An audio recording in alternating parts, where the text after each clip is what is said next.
Just across there is the only airfield within the city of Toronto, Billy Bishop Toronto City Airport, or the Island Airport for short. But it wasn't the first, and there have been lots of other airfields set up within the limits of today's city of Toronto over the years, with the first one opening less than a decade after Orville and Wilbur Wright's first powered flight. Let's find out more about some of them.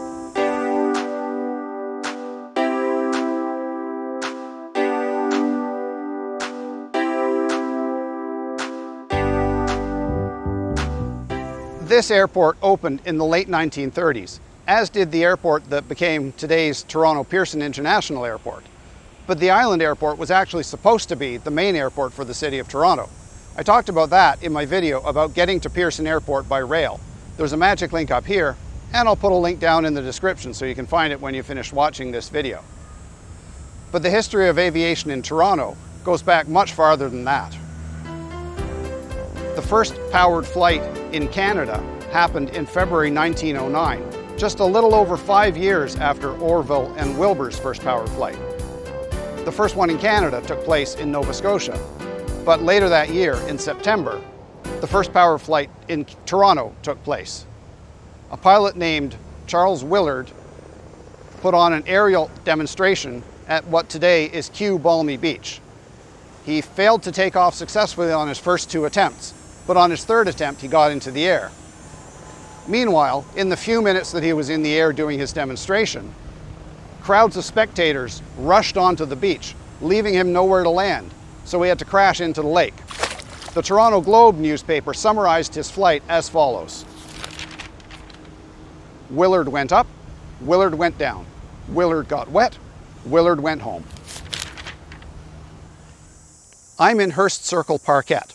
Toronto's first airfield, which hosted Toronto's first air meet in 1910, was located in this area, though no trace of it remains today. It was on farmland owned by William Trethewey, and yes, the nearby street is named after him. The star of the meet was French aviator Jacques de Lesseps, who flew all the way from this airfield down to the lake, across the lakeshore, and back to the airfield. He also met his future wife at this meet. She was the daughter of William Mackenzie, a railroad tycoon and one of the owners of the Toronto Railway Company, which would go on to form the core of the Toronto streetcar network. I talked about the history of Toronto streetcar network in my video about Toronto's unique track gauge, links in the usual places. De Lesseps would go on to become the 2nd person to fly an airplane across the English Channel.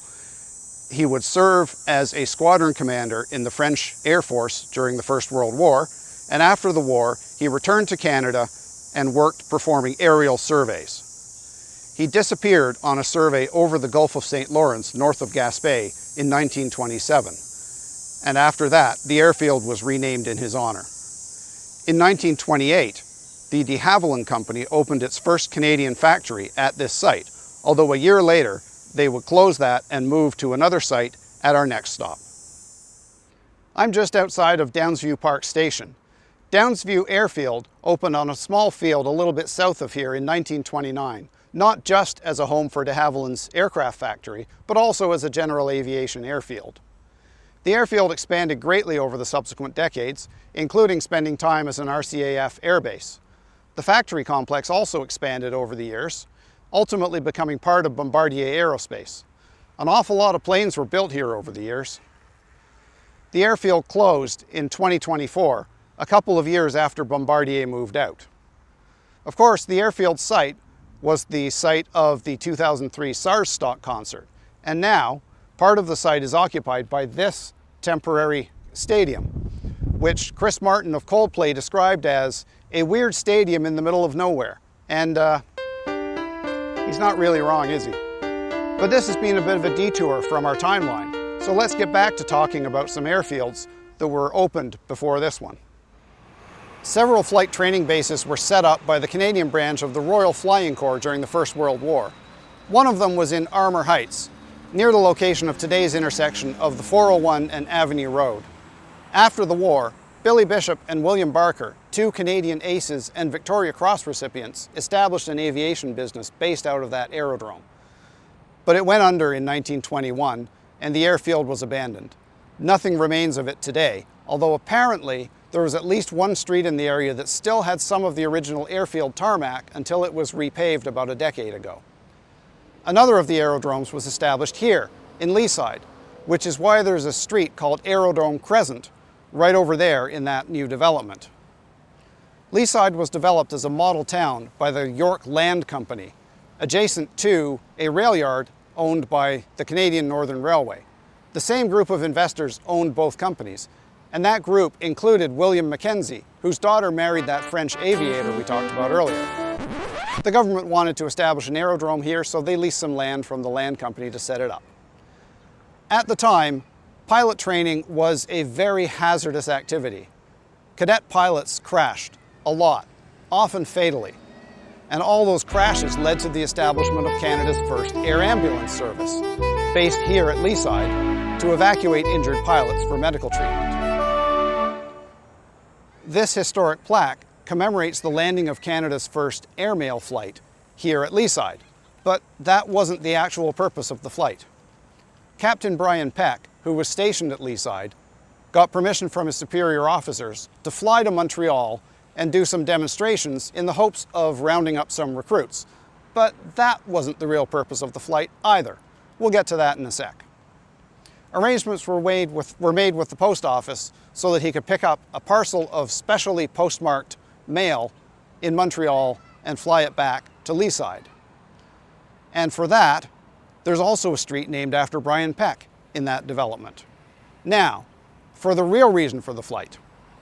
Peck wanted to smuggle some whiskey into Ontario, which was a dry province, from Quebec, which was not, for the wedding of a friend of his who was also stationed here at Leaside.